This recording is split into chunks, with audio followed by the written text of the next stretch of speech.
Hi friends, எல்லோருக்கும் வணக்கம். எல்லோரும் எப்படி இருக்கீங்க? நல்லா இருக்கீங்களா? இன்றைக்கி அந்த கதையோட அடுத்த பகுதி தான் பார்க்க போகிறோம். அதுக்கு முன்னாடி நீங்கள் செய்ய வேண்டிய விஷயம் என்ன அப்படின்னு கேட்டிங்கன்னா, மறக்காம நம்ம சேனலை சப்ஸ்கிரைப் பண்ணிக்கோங்க. கீழே இருக்க பெல் பட்டனையும் கிளிக் பண்ணுங்கள். அப்போ தான் நான் போடுற வீடியோஸ் எல்லாமே உங்களுக்கு உடனுக்குடனே நோட்டிஃபிகேஷன்ஸ் வரும். ஸோ மறக்காமல் சேனலை சப்ஸ்கிரைப் பண்ணிவிட்டு வீடியோ பாருங்கள் ஃப்ரெண்ட்ஸ். வாங்க நம்ம கதைக்குள்ளே போகலாம். அதுக்கப்புறம் நான் அண்ணனோட கல்யாணத்துக்கு சரி வரலாம் அப்படின்னு சொல்லிட்டு முடிவு பண்ணேன். எதனால் அப்படின்னா, அண்ணன் எனக்கு நிறைய விதத்தில் ஹெல்ப் பண்ணாலுமே எனக்கு உதவின்னு தேவைப்படுற நேரத்தில் மற்ற ஃப்ரெண்ட்ஸ் பண்ண உதவி கூட அண்ணன் நல்ல நிலமையில இருந்துமே எனக்கு பண உதவி செய்ய மாட்டேன் அப்படின்ட்டு சொல்லிட்டாரு. அண்ணியோட பேச்சை கேட்டுக்கிட்டு அதனால் நான் என்ன முடிவு பண்ணேன்னா, சரி இதுக்கப்புறம் நம்மளால் ஏதோ முடிஞ்ச அளவுக்கு நம்ம முயற்சி பண்ணோம் அப்படின்னு சொல்லிட்டு என் ஃப்ரெண்ட்ஸுங்கள்ட்ட எல்லாம் கடன் வாங்கிக்கிட்டு தான் நான் வெளிநாட்டுக்கே போனேன். ஏன் அப்படின்னா, எனக்கு அண்ணன் நல்ல நிலமையில இருந்தார். நல்ல வேலை எல்லாமே இருந்துச்சு அவர்கிட்ட. ஆனால் அவர் எனக்கு நம்ம அண்ணியோட பேச்சை கேட்டுட்டு, அவங்க மாமியார் வீட்டு பேச்சை கேட்டுட்டு எனக்கு எதுவுமே உதவி பண்ண மாட்டேன், பணம்லாம் இல்லை அப்படிங்கிற மாதிரி சொல்லிட்டாரு. நானே கடனில் இருக்கேன் அப்படி இப்படின்னு சொல்லிட்டாரு. ஆனால் லேண்டெல்லாம் வாங்கி போட்டிருந்தாரு, எல்லாம் பண்ணியிருந்தாரு. அம்மாவும் என்கிட்ட சொல்லிட்டாங்க, அவன் அவங்க மாமியார் வீட்டு பேச்சை கேட்டுட்டு இல்லைன்னு சொல்லிட்டான். திரும்ப திரும்ப நீ அவன்கிட்ட கேட்டுட்ருக்காத, முடிஞ்ச அளவுக்கு நம்ம தெரிஞ்சவங்கள்ட்ட கேட்போம்ப்பா. 7 லட்ச ரூபாங்கிறது கொஞ்சம் கஷ்டம்தான் பெரட்டுறது அப்படின்னு சொல்லிட்டு இருந்தாங்க. அதுக்கப்புறம் நான் எனக்கு தெரிஞ்ச ஃப்ரெண்ட்ஸ் எல்லாருக்கிட்டையும் கொஞ்சம் கொஞ்சம் எல்லாம் பெரட்டினேன். அப்புறம் அம்மா நகை ஒரு கொஞ்சம் இருந்துச்சு. அதையெல்லாம் அம்மா வித்துற சொல்லிட்டாங்க. அதெல்லாம் பழைய நகை தான். அதனால வித்துடலாம்ப்பா. விற்றுட்டு நீ அதெல்லாம் நீ யோசிச்சுட்டு இருக்காத, எதையும் யோசிச்சு மனசை போட்டு நீ ஒன்றும் குழப்பிக்காத, பார்த்துக்குவோம் அப்படின்னு சொல்லிட்டு கொஞ்சம் நகையை விற்றோன்னே கொஞ்சம் காசு கிடச்சிச்சு.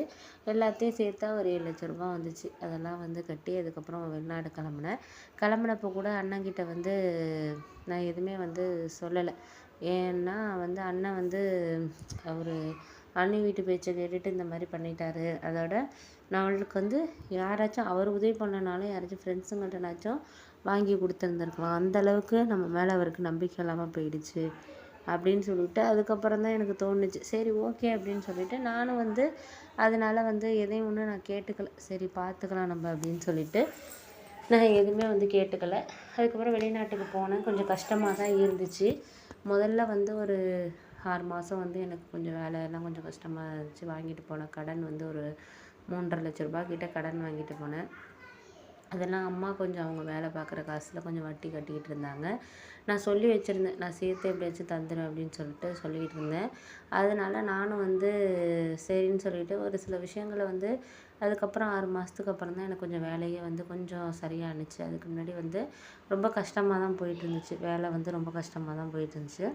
இருந்தாலும் நம்ம கடனை அடைக்கணும் அப்படிங்கிறதுனால நான் கொஞ்சம் முயற்சி பண்ணி இது பண்ணேன். அதுக்கப்புறம் ஏன்னா நம்மளுக்கு ஒரு சில விஷயங்கள் நம்மளுக்கு சரியான ஒரு இதில் இருக்கா என்னன்னு சொல்லிட்டு நம்ம பார்க்கணும் அப்படிங்கிறதுனால நான் கொஞ்சம் பொறுமையாக தான் யோசித்தேன். சரி பார்ப்போம் அப்படின்னு சொல்லிட்டு அதுக்கப்புறம் கொஞ்சம் கொஞ்சமாக வேலையெல்லாம் கொஞ்சம் நல்லா கிடச்சிச்சு. முதல்ல கொஞ்சம் 6 மாதம் வேலை கொஞ்சம் கஷ்டமாக இருந்துச்சு. வேலையும் அந்தளவுக்கு இல்லை. அதுக்கப்புறம் 6 மாதத்துக்கு அப்புறம் கொஞ்சம் வேலையெல்லாம் எனக்கு கிடச்சிச்சு. அதுக்கப்புறம் அந்த வேலை கிடச்சதுக்கப்புறம் கொஞ்சம் கொஞ்சமாக சம்பளம்லாம் சேர்த்து 2 மாதம் 2 மாதத்துக்கு ஒரு தடவை ஓரளவு 1,00,000 1,00,000மாக எல்லாம் கிட்டத்தட்ட ஒரு 5,00,000 ரூபா வட்டி எல்லாம் சேர்த்து இருந்துச்சு. அதெல்லாம் திருப்பினேன். திருப்பினதுக்கப்புறம் இப்படியே ஒரு வருஷம் ஆயிடுச்சு. கடன்லாம் கொடுத்து முடிக்கிறதுக்கே 1 வருஷம் கிட்ட ஆயிடுச்சு. அதுக்கப்புறம் அம்மா எனக்கு ரொம்ப மனசு இதாக தான் இருந்துச்சு. ஏன் அப்படின்னா, நம்ம சில விஷயங்களை நம்மளுக்கு சரியான ஒரு இதில் நம்ம இது பண்ணால் மட்டும்தான் நம்மளால் இது பண்ண முடியும் அப்படின்னு சொல்லிட்டு நானும் சில இதுங்களை யோசித்து நான் முடிவெடுத்து அதுக்கப்புறம் கொஞ்சம் கொஞ்சம் சம்பளத்தையெல்லாம் அம்மா சொல்லிட்டாங்க, எல்லாத்தையும் மிச்சம் பண்ணி நீ உனக்குன்னு ஒரு வீடு கட்டணும்ப்பா. அண்ணன் உன்னை இந்த அளவுக்கு இது பண்ணதுக்காகனாச்சும் அவங்களுக்காகனாச்சும் நீ நல்லா வசதியாக வரணும் அப்படின்னு சொல்லிட்டு சொன்னாங்க. அதுக்கப்புறம் கொஞ்சம் கொஞ்சமாக நான் இங்கேயே கொஞ்சம் காசெல்லாம் சேர்த்து வச்சு அப்புறம் அம்மாவோட அக்கௌண்ட்டுக்கு ஓரளவு சேர்த்து அனுப்ப ஆரம்பித்தேன். அதுக்கப்புறம் அம்மாவும் என்ன பண்ணாங்க, ஒரு வருஷத்தில் ஓரளவு வீடு கட்டுற அளவுக்கு நல்ல ஓரளவு கிட்டத்தட்ட ஒரு 15,00,000 ரூபா அளவுக்கு என்னால் சேர்க்க முடிஞ்சிச்சு, வேலை நல்லா இருந்ததுனால. அதுக்கப்புறம் அம்மா சொன்னாங்க, நான் இன்ஜினியர் உன் ஃப்ரெண்டு ஒரு பையன் இருக்கான்லப்பா, அவன்கிட்ட நான் சொல்கிறேன், அவனை வச்சு நம்ம வீடு கட்டிக்கலாம், மாமாவும் ஹெல்ப் பண்ணுவார் அப்படின்னோடனே சரின்னு சொல்லிவிட்டு அதுக்கப்புறம் அம்மா சொன்னது எனக்கு கரெக்டாக தான் இருந்துச்சு. ஏன்னா நம்ம சம்பாதிக்கிறப்பயே ஊரில் ஒரு வீடு கட்டினா தான் நமக்குன்னு ஒரு வந்து இருக்கிறதுக்கு பண்ணுறதுக்கு இத்தனை வருஷம் சம்பாரித்து அப்புறம் என்ன வயசுங்கிற மாதிரி இருக்கும். அப்படிங்கிறதுனால வீடு ஒரு நல்ல வீடாக கட்டணும் அப்படிங்கிறதுனால நான் வீடு கட்டினேன். அதுக்கப்புறம் கொஞ்சம் கொஞ்சமாக வந்து மேலேயும் ஒரு வீடு கட்டணும். ஏன்னா அம்மாலாம் வந்து அவங்களுக்குன்னு ஒரு இது இருக்கணும். எனக்கே இப்போ நாளைக்கு கல்யாணம் ஆனாலும் அவங்க ஒரு தனியாக ஒரு இருக்கிற அளவுக்கு ஒரு இது இருக்கணும் அப்படிங்கிற மாதிரி. அதுக்கப்புறம் வந்து நான் வந்து யோசித்த விஷயம் என்ன அப்படின்னா, சரி இதுக்கப்புறம் வந்து ஒரு சில விஷயங்கள வந்து நம்ம கொஞ்சம் யோசித்து தான் வந்து முடிவெடுக்கணும் அப்படிங்கிறதுனால நான் வந்து அக்காகிட்ட சொன்னேன். இது மாதிரி நீங்கள் வந்து வேலைக்கு சேர்றது வந்து ஈஸி தான்.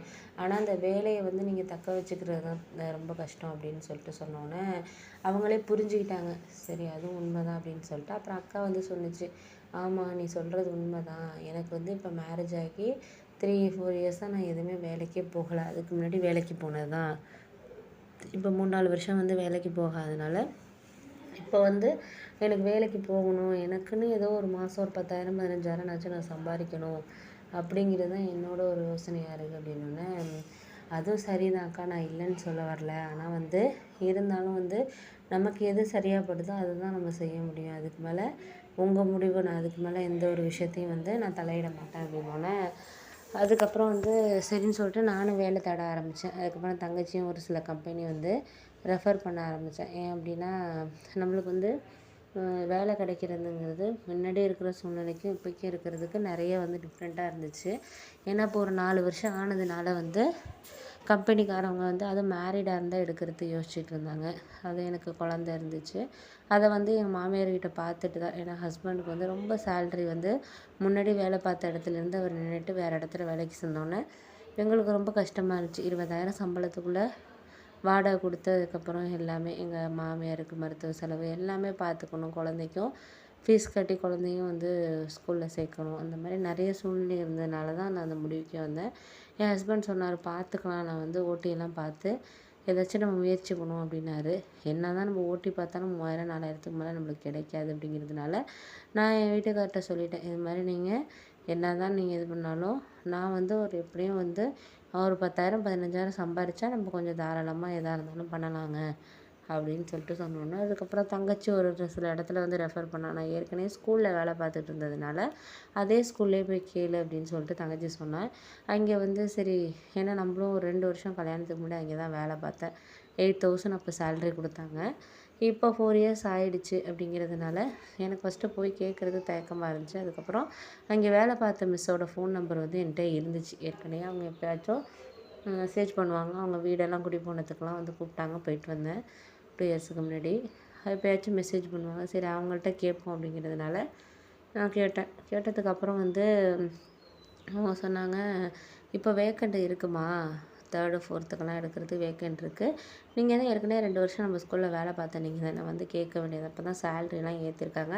இப்போல்லாம் 12,000 வரைக்கும் கொடுக்குறாங்க ஸ்டார்டிங்கே. அதனால் வந்து கேளுங்க அப்படின்னு சொன்னாங்க.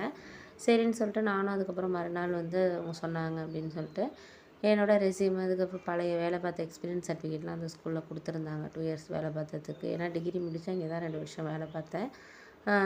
சரின்னு சொல்லிட்டு பார்த்துட்டு இருந்தோன்னே இங்கே போய் பிரின்சிபலை பார்த்தேன். அவர் சொன்னார், முன்னாடி எந்த ஸ்டாண்டர்டுக்கு எடுத்தீங்க அப்படின்னாரு. நான் ஃபஸ்ட் ஸ்டாண்டர்டுக்கும் செகண்டுக்கும் எடுத்தேன் சார் அப்படின்னோன்னே, 2 வருஷம் வேலை பார்த்துருக்கீங்களா அப்படின்னோன்னே, ஆமாம் சார் 2 வருஷம் வேலை பார்த்தேன் அப்படின்னு சொல்லிட்டு சொன்னோன்னே அதுக்கப்புறம் அவரும் சொன்னார், சரி ஓகேம்மா, அதெல்லாம் ஒன்றும் பிரச்சனை கிடையாது. இப்போ வந்து ஒரு 4 ஸ்டாஃபுக்கிட்டே நாங்கள் எடுக்கிறதுக்காக தான் இருந்தோம். நீங்கள் முன்னாடியே வேலை பார்த்ததுனால ஒன்றும் ப்ராப்ளம் இல்லை அப்படின்னு சொல்லிட்டு சொன்னார். சரி ஓகே அப்படின்னு சொல்லிவிட்டு நானும் வந்து பரவாயில்லையே அப்படின்னு சொல்லிட்டு அதுக்கப்புறம் வந்து நான் வந்து ஜாயின் பண்ணுறதுக்காக இது பண்ணோம்.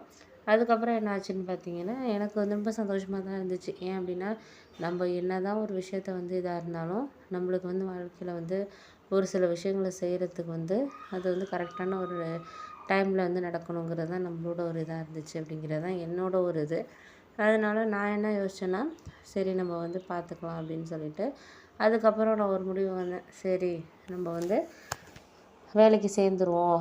12,500 சேலரின்னு சொன்னாங்க. 500 மாதம் பிடிச்சிக்குவோமா, நீங்கள் எத்தனை வருஷம் வேலை பார்த்தீங்க, ரினிவல் ஆகிறப்போ உங்களுக்கு வந்து ஒரு அமௌண்ட்டை நாங்கள் கொடுத்துருவோம் அப்படின்னு சொல்லிட்டு சொன்னாங்க. அதுவும் அதுக்கு கொஞ்சம் வட்டி போட்டு கொடுப்போம் அப்படிங்கிற மாதிரி சொன்னாங்க.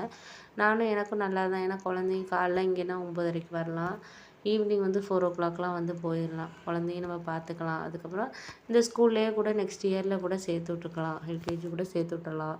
ஃபீஸும் ரெடியூஸ் பண்ணுவாங்க அப்படிங்கிறதுனால சரி இங்கேயே ஜாயின் பண்ணுவோம் அப்படின்னு சொல்லிட்டு மறுநாள்லேருந்து அவர்கிட்ட நான் சொல்லிட்டேன். மறுநாள்லேருந்து ஜாயின் பண்ணிட்டேன் சார் அப்படின்னோடனே எனக்கும் கொஞ்சம் ஹாப்பியாக தான் இருந்துச்சு. ஏன்னா 12,000ங்கிறது பரவாயில்ல, நல்ல சேலரி தான் அப்படின்னோடனே நம்ம போக போக இன்க்ரிமெண்ட் பண்ணுவாங்க அப்படின்னு சொல்லிட்டு அந்த சாரும் சொன்னாங்க. ஓகே சார் அப்படின்ட்டு